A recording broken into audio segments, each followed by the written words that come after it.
भाग यूनुस भाग। बांग्लादेश की राजधानी ढाका में धमाके की खबर आ रही है। ढाका के माघ बाजार में धमाका हुआ है और ये जो दीपू दास की मृत्यु निर्मम हत्या हुई, इसके बाद मुझे लगता है बांग्लादेश में पूरा चक्रवात आ गया। ढाका के माघ बाजार इलाके से एक बॉम्ब ब्लास्ट हुआ है जिसमें एक व्यक्ति की मौत हो गई है। शरीफ उमर हदी आता है और ये कहता है कि नहीं, यूनुस ने मरवाया मेरे भाई को। अब ये मुसलमान संगठन आपस में लड़ेंगे बिरेंगे, आपस में मरेंगे, तू कौन मैं कौन।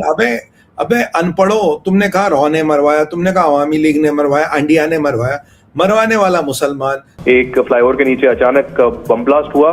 क्या ये आईईडी था, क्या ये ग्रेनेड था, या किस तरीके का बॉम्ब था, ये इसकी इन्वेस्टिगेशन अभी चल रही है, इसकी पुष्टि नहीं हुई है। अभी तक बांग्लादेश में क्या कह रहे थे, रॉ ने मरवा दिया, रॉ ने मरवा दिया, मरवा दिया रॉ। हम तो जानते ही नहीं कौन है यार ये उस्मान हदी।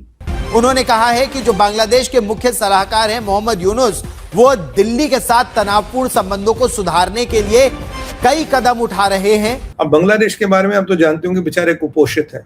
जब इन्हें इंडिपेंडेंस हमने दिलवाई थी 90% कंट्री तो कुपोषित थी, मैल न्यूट्रिशन। असल में सच्चाई ये है कि बांग्लादेश को इस समय चावल चाहिए, भूख लगी है, और भूखे पेट उनका आंदोलन भी नहीं चल सकता। और बार-बार कहा क्या जाता है, क्या क्या चाहते हैं, भारत बांग्लादेश के ऊपर हमला कर दे? नहीं, मत हमला कीजिए। कम से कम इन भिखमंगों को जो बिजली दे रहे हैं, कम से कम वो बिजली तो बंद कीजिए। वो बिजली तो बंद कर सकते हैं ना। अभी भी उनको चावल यहाँ से जा रहा है, मेट्रिक टन में चावल जा रहा है, वो चावल बंद कर दीजिए कम से कम। उस्मान हादी को मारा गया और अब ये बम ब्लास्ट ढाका में होते हुए और उससे पहले एक हिंदू व्यक्ति को मार देना। दोस्तों नमस्कार। ढाका के मूग बाजार इलाके से एक बड़ी खबर सामने आई है।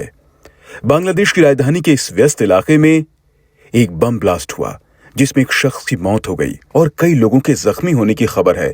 इनिशियल रिपोर्ट्स के मुताबिक कॉकटेल बम एक फ्लाईओवर से नीचे फेंकी गए जिसका टारगेट बताया जा रहा है 1971 के वॉर वेटरन्स का ऑफिस था।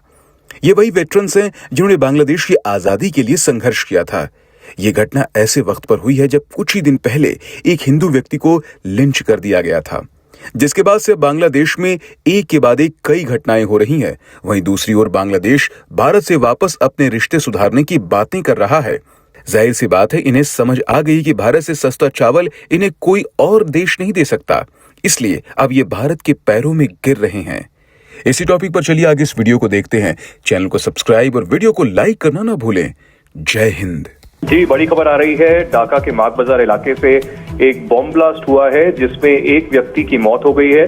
ढाका की पुलिस ने इसकी पुष्टि की है। कहा जा रहा है कि एक फ्लाईओवर है साउथ ढाका में, जो साउथ मेट्रोपॉलिटन के इलाके में आता है, वहां पर माघ बाजार इलाके में एक फ्लाईओवर के नीचे अचानक बम ब्लास्ट हुआ। क्या ये आईईडी था, क्या ये ग्रेनेड था, या किस तरीके का बॉम्ब था, ये इसकी इन्वेस्टिगेशन अभी चल रही है, इसकी पुष्टि नहीं हुई है। लेकिन बता रहे हैं कि एक बॉम्ब ब्लास्ट हुआ है और एक व्यक्ति जो है इसमें बुरी तरीके से घायल हुआ है। इसको अस्पताल ले जाया गया, लेकिन रास्ते में ही उसने दम तोड़ दिया। ये बहुत बड़ी खबर आ रही है क्योंकि कल ही तारिक रहमान जो बीएनपी के सरबराह हैं, वो 17 साल के अज्ञातवास के बाद यूके से बांग्लादेश आ रहे हैं। बांग्लादेश की राजनीति में तारिक रहमान का आना एक बहुत बड़ी एक पहल है क्योंकि चुनाव होने वाले हैं अगले 2 महीने में। उस्मान हादी को मारा गया और अब ये बम ब्लास्ट ढाका में होते हुए और उससे पहले एक हिंदू व्यक्ति को मार देना, तो जो अस्थिरता की सिचुएशन अभी है वो बरकरार है। और यूनिस सरकार से बहुत प्रश्न भी किए जाएंगे लोगों से कि कैसे ये बम ब्लास्ट हो रहा है और क्यों लोगों को मारा जा रहा है और क्यों ऐसी स्थिति बनी हुई है, पूरी लॉ एंड ऑर्डर की धज्जियां उड़ी हुई हैं। और ये जो दीपू दास की मृत्यु निर्मम हत्या हुई, इसके बाद मुझे लगता है बांग्लादेश में पूरा चक्रवात आ गया। पूरे सारे समीकरण बदल गए। आप देखिए दुनिया में किसने बदसनानी की, दुनिया भर के लीडरों ने, दुनिया भर के लोगों ने बदसना की। भारत में काफी प्रोटेस्ट हो रहे हैं, भारत में आक्रोश आ रहा है। भागवत जी का स्टेटमेंट आ गया, आपने देखा ही होगा, भागवत जी के स्टेटमेंट आ गए।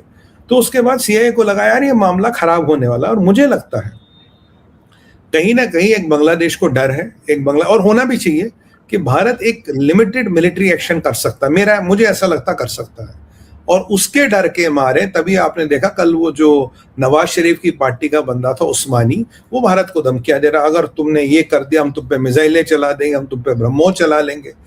उससे थोड़ा पीछे जाइए तो मुल्ला मुनीर को सऊदियों ने बुला के वो क्या है, वो सऊदी का सबसे बड़ा खताब दे दिया, इनके हाईएस्ट सिविलियन अवार्ड दे दिया।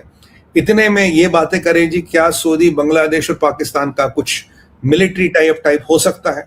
तो अगर आप ये सारा घटनाक्रम देखेंगे तो इसमें सीधा सीधा दिख रहा ISI इन्वॉल्व है। भारत पे इसका आरोप लगाने की कोशिश की गई, वो मामला फेल हो गया, CIA ने हाथ खींचना शुरू कर दिया। अब चीनी इंटेलिजेंस भी इन्वॉल्व है, पर चीनियों की समस्या संजय सर ऐसे दिखते हैं, वो खुद काम नहीं कर सकते, उन्हें किसी से काम करवाना पड़ता। अब ऐसे वाले आएंगे वो तो पहचाने जाएंगे ना, तो उन्हें किसी से काम करवाना पड़ता। अब हिंचमैन कौन है? हिंचमैन ISI है। आजकल मुल्ला मुनीर कुछ लीबिया को हथियार बेचने के जुगाड़ में चल रहा है, सऊदी में उसे खिताब मिल रहा है, पाकिस्तान हमें धमकी दे रहा है इनको ठोकोगे तो हम तुम पे मिसाइल चलाएंगे।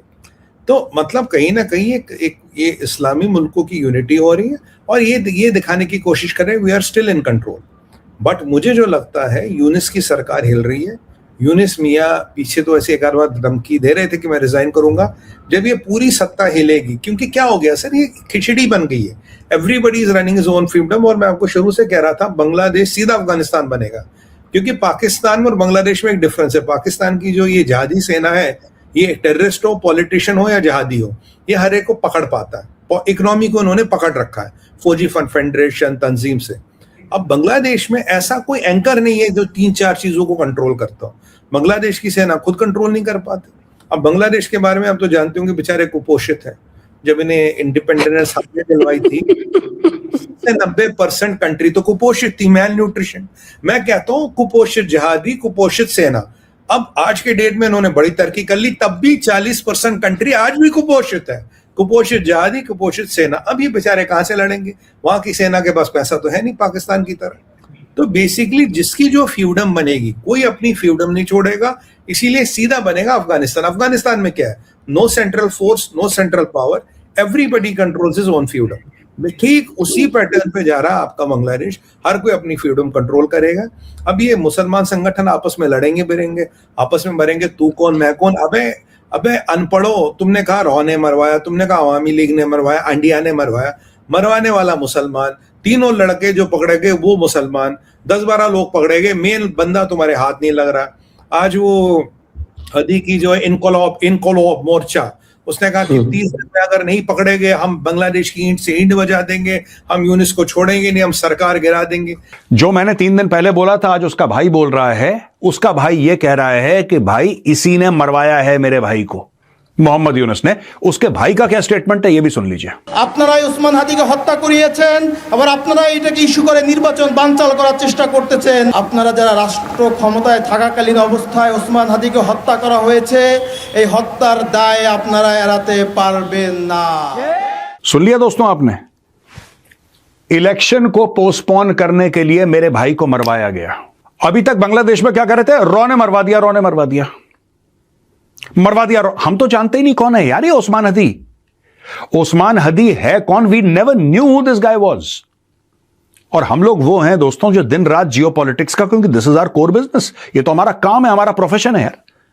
हमने कभी नाम ही नहीं सुना। भारत में किसी को पता ही नहीं ओस्मान हदी कौन है। मुझे तब पता लगा जब इसका खोपड़ा खोल दिया। और उल्टा एक और चीज, वो भाग गया भारत में, क्योंकि भारत के रॉ ने भेजा था उस किलर को, कि वो तुम ओस्मान हदी को मार के आओ, क्योंकि अगर ओस्मान हदी जिंदा रह जाएगा तो फिर 7 सिस्टर्स तो बांग्लादेश के साथ, तो उसको रोकने के लिए भारत ने। इतने दिमाग के पैदल लोग हैं यार, इतने दिमाग के पैदल लोग हैं। You have lost all my respect.